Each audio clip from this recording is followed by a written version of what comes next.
디모데후서 마지막 4장 말씀 오늘 우리 함께 읽었습니다. 4장의 내용은 이제 편지의 결말 부분에 해당이 되는데, 사도가 마지막으로 디모데에게 다시 힘써 강조하는 것은 지금 살고 있는 이 세대가 이제 말세에 속해 있다라고 이야기하면서 사람들이 이 진리의 교훈, 이 복음의 말씀에 어떤 태도를 보일 것인가 미리 알려줍니다. 어떠한 반응을 보일 것인가를 알려주면서도 너는 그 길을 계속적으로 가야 되고 내가 맡은 그 일을 끝까지 감당하는 자가 되어야 한다. 이런 말씀을 권면해 줍니다. 그의 본분에 대해서 다시 한번 힘써 강조하게 되고요. 또 자신의 삶을 되돌아보면서 이제 떠날 기약이 얼마 남지 않은 사도 자신의 신앙의 고백과 또 그의 분명한 확신 있는 소망이 무엇인가를 마치 유언처럼 이야기해 주는 말씀, 이것이 나타납니다. 본분을 다 감당하는 자에게 주어질 보상, 그거에 대한 분명한 고백이 있고요. 그리고 이제 개인적으로 그 당시 상황 속에서 이제 디모데에게 부탁하는 말을 결론적으로 이야기하면서 이 편지를 마무리하게 됩니다. 먼저 우리가 이 말씀의 앞부분에 보면은 디모데를 향해서 그가 감당하게 되는 거룩한 본분이 무엇인가를 다시 한번 일깨워 주고 있다는 겁니다. 먼저 3절 가서 보면은 이렇게 말합니다. 때가 이를 것이다. 사람이 바른 교훈을 받지 않을 것이고 기가 가리워서 자기 사욕을 따를 스승을 많이 두게 될 것이고 진리에서 돌이켜서 탄한 이야기를 따르는 이 상황들이 내가 목회하는 현실 속에 분명히 있게 될 것이다. 이렇게 이야기합니다. 우리 어제 읽었던 디모데 후서 3장에서 초두에 그런 얘기를 하죠. 너는 분명히 이것을 알고 있어라. 말세에 고통하는 때가 이르게 될 것을 너는 알고 있어라. 그러면서도 이런 일들이 내게 닥칠 것을 알고 있으면서도 너는 내가 맡은 그 본분을 다 해야 된다라고 강조한 바가 있는데, 역시 우리가 있는 이 4장의 앞부분에서도 사도는 디모데가 맡은 이 거룩한 본분, 이 직분, 이것을 다시 한번 힘써 강조하는데, 어떤 일들이 내가 앞으로 감당하는 이 모든 현실 속에 닥칠 것을 너는 분명히 알면서 이 직무를 다하도록 해라. 이렇게 가르쳐 주고 있습니다. 그러한 마음가짐을 반드시 가지고 맡겨진 사명을 감당하라고 이야기하는 것입니다. 우리가 앞선 구약시대 많은 선지자들이 부름받게 될 때 우리 주님께서는 이미 그러한 것들을 이미 다 일러주시면서 너는 그래도 가서 내가 너에게 건네주는 이 말을 이 백성들에게 전하라. 이런 말씀을 자주 하신 바가 있습니다.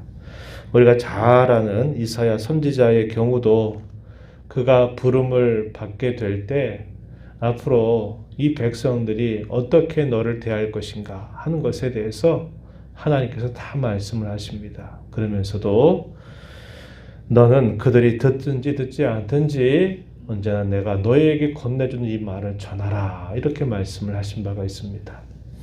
또 그 이후에 에스겔 선지자를 하나님이 부르셔서 유다의 패망기에 있을 때 그 선지자 에스겔을 부르실 때에도 하나님께서 에스겔에게 그와 비슷한 말씀을 하시면서 그에게 이 선지자의 직무를 감당하라고 이야기하시기도 했습니다. 예를 들면 에스겔서 2장 3절 이하에 보면은 이렇게 하나님께서 그를 부르시면서 말씀하시기도 했습니다. 인자야 내가 너를 이스라엘 자손 곧 패역한 백성 나를 배반한 자에게 보내노라. 그러면서 이 백성 얼굴이 뻔뻔하고 마음이 굳은 자다. 그러면서 또 말씀하시기를 그들이 듣든지 아니 듣든지 그들 가운데 선지자가 있음을 알지니라.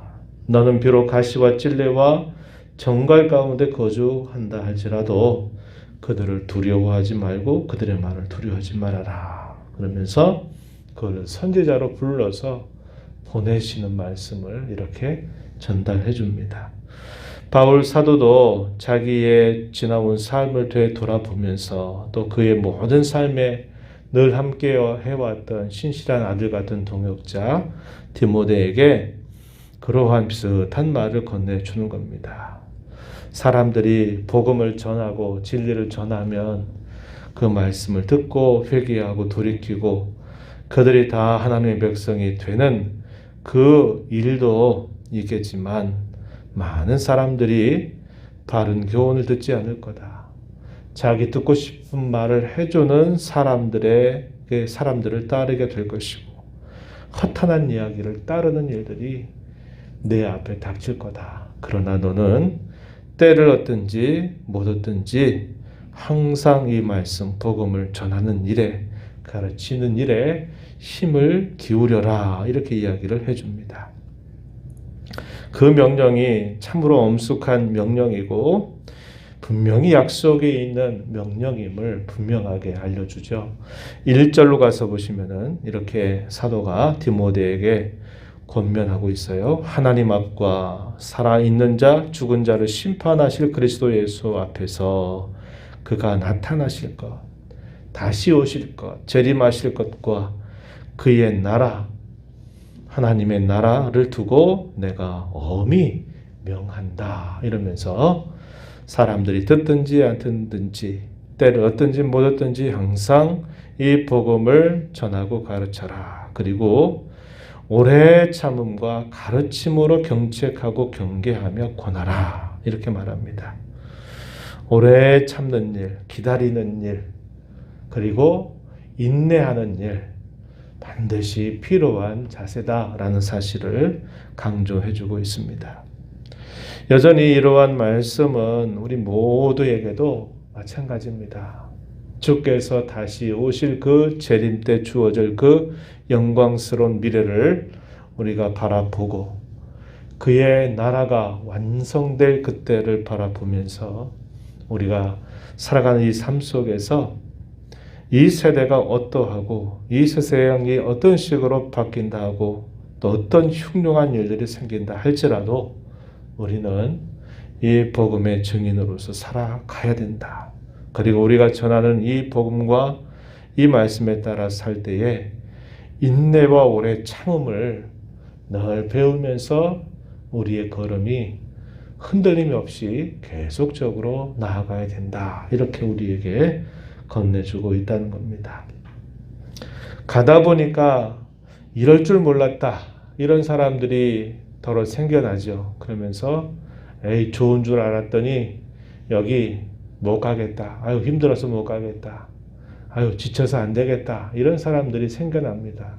예를 들면 우리가 읽은 말씀 중에 10절 가서 보면은 데마라고 하는 불명예스러운 사람의 이름이 등장하죠. 뭐라고 얘기합니까? 데마는 이 세상을 사랑하여 나를 버리고 데살로니가로 갔다. 이렇게 말합니다.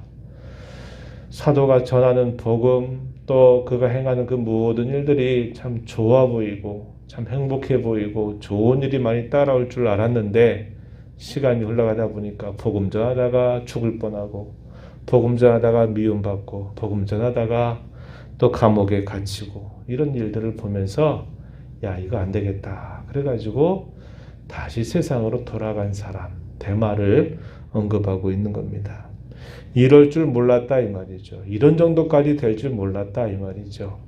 그러다가 결국은 자기 자신이 가고 싶은 대로 떠나간 사람으로 데마를 언급하고 있어요. 14절에 가면 또 누가 있습니까? 구리 세공업자 알렉산더라는 사람이 등장합니다. 이 사람이 사도에게 많은 해를 입힌 사람이다. 이렇게 이야기하면서 너도 그를 주의해야 된다. 이렇게 디모데에게 이야기를 해줍니다. 이럴 줄 몰랐다 이 말이죠. 또 이렇게 될 줄 몰랐고 이런 정도로 될 줄 몰랐다. 그러면서 돌아선 사람들입니다. 그러나 바울 사도는 디모데에게 앞으로 어떤 일들이 기다리고 있다는 것을 너는 분명히 알고 있어라. 하나님께서 적절한 은혜와 또 힘을 우리에게 주시기도 하실 것이지만 그러나 많은 사람들이 이 일에 무심하고 또 이 일에 대적하고 반대하는 사람들이 많을 거다. 적지 않을 거다. 너는 이것을 알고서도 내가 가야 된다. 왜냐?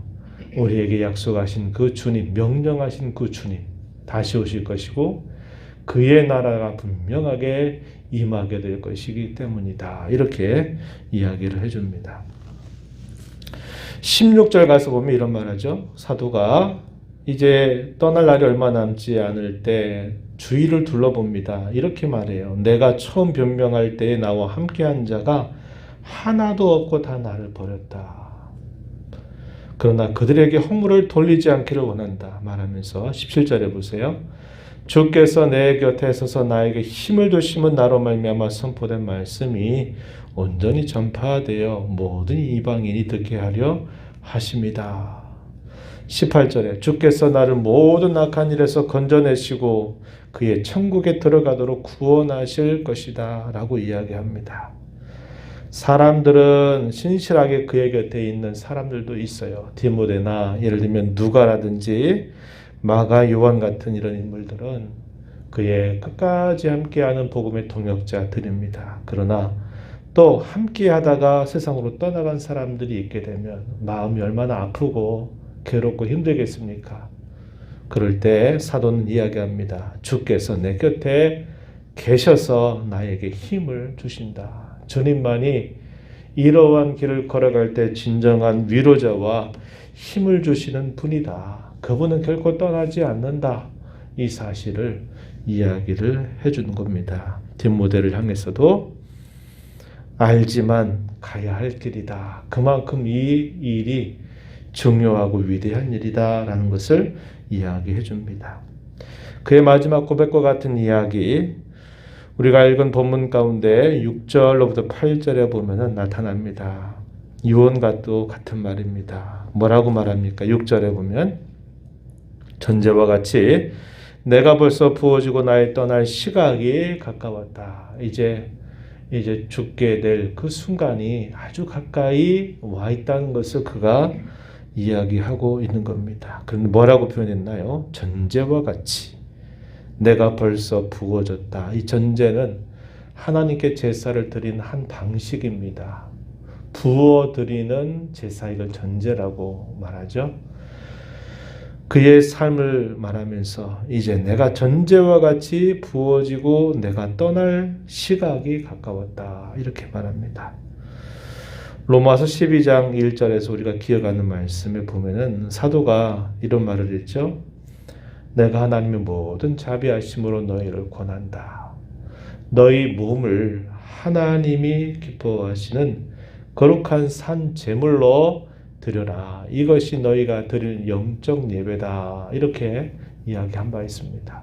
너희 몸을 산 제물로 드려라. 이것이 하나님 앞에 드려야 할 우리의 삶이다. 이렇게 이야기했는데 사도 자신이 지나온 삶을 되돌아보면서 자기 자신이 전제와 같이 부어질 날이 아주 가까이 와 있다. 이렇게 말하는 것은 자기에게 주어진 삶을 헛되이 살지 않았다는 것. 자기가 무엇을 위해서 살고자 했던 그 삶의 선명한 기준과 그 방향이 그 흔들림이 없이 끝까지 그 걸음을 걸어왔다는 것을 말해주고 있는 표현입니다. 7절에 보면 내가 선한 싸움을 싸웠다. 나의 달려갈 길을 마치고 믿음을 지켰다. 이제 나를 위해서 의의 면류관이 예비되었다. 이렇게 말하면서 그러한 그의 신앙의 고백이 자신에게만이 아니라 주께서 의로운 재판장으로 주님이 이렇게 오실 것을 기대하며 자기에게 주어진 신앙의 본분 따라 잘 살아가는 사람들에게 역시 그러한 면류관이 예비되어 있다. 이런 사실을 이야기합니다. 주 곧 의로우신 재판장이 그날에 내게 주실 것이며 내게만 아니라 주의 나타나심을 사모하는 모든 자에게도 역시 그렇게 주실 것이다. 이렇게 이야기를 해주고 있는 겁니다. 우리가 살고 있는 시대는 어제도 말씀드렸지만 말세 중에 말세 지말입니다. 우리가 살고 있는 시대가 어떻게 변모될런지, 앞으로도 어떤 큰일들이 우리에게 닥칠런지는 알지 못합니다. 그러나 사람들의 부패한 본성은 시간이 흘러갈수록 더 거세질 것이고 더 진리와 복음의 교훈에 귀를 기울이지 않을 것이고 자기 듣기 좋은 말 해주는 사람들을 따라가는 일들은 더 심해질 것입니다. 그럴 때 우리는 두 가지를 꼭 기억을 하면서 가야겠습니다. 하나는 사도가 권하는 것처럼 주께서 다시 오실 그날, 주께서 완성하실 그 날이 우리에게 기다리고 있다는 것을 기억하고 우리가 오래 참음과 인내를 가지고 하나님의 말씀의 증인으로 살아가는 일을 힘쓰는 것. 또 하나는 믿음의 선한 싸움을 잘 싸워가는 그 일, 이것을 잘 감당하면서 우리 남은 생애를 주 앞에 살아가게 되기를 진심으로 바랍니다. 하나님 아버지, 이 새벽 시간에도 저희들을 이렇게 인도하여 주셔서 오늘도 찬양을 드리며 말씀에 귀를 기울이며 받은 말씀을 생각하며 기도하면서 또 이 하루를 주 안에서 살게 하시니 감사합니다. 이 세대가 어떻게 바뀌고 어떻게 또 어떤 일들이 닥쳐오게 될는지 구체적인 일들은 우리가 알 수 없지만 주께서 우리에게 말씀하신 것처럼 말세의 이 현상 가운데서 많은 사람들이 진리의 교훈, 복음의 말씀을 듣지 않을 것이고 자기 듣기 좋은 말 하는 스승들을 따르게 될 것이고 진리를 거스를 뿐만 아니라 허탄한 이야기들을 따르게 될 것이라고 이렇게 이야기를 해주셨습니다. 그런 가운데서도 주의 나라는 분명히 완성될 것이고 주께서는 다시 오시게 될 것을 기억하면서 이 말씀을 전하는 일, 권하는 일, 또 이 일을 인내하며 계속적으로 이 걸음을 걸어갈 것을 저희에게 말씀하여 주셨사오니 이 말씀을 저희 마음에 잘 새겨서 저희들의 남은 삶이 이 복음에 증인된 삶, 복음에 합당한 삶을 살아가게 하시며 믿음의 선한 싸움을 끝까지 잘 싸워가는 저희들의 삶이 되도록 도와주시고 인도해 주시옵소서.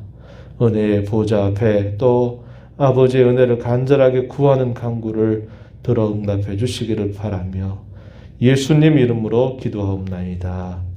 아멘.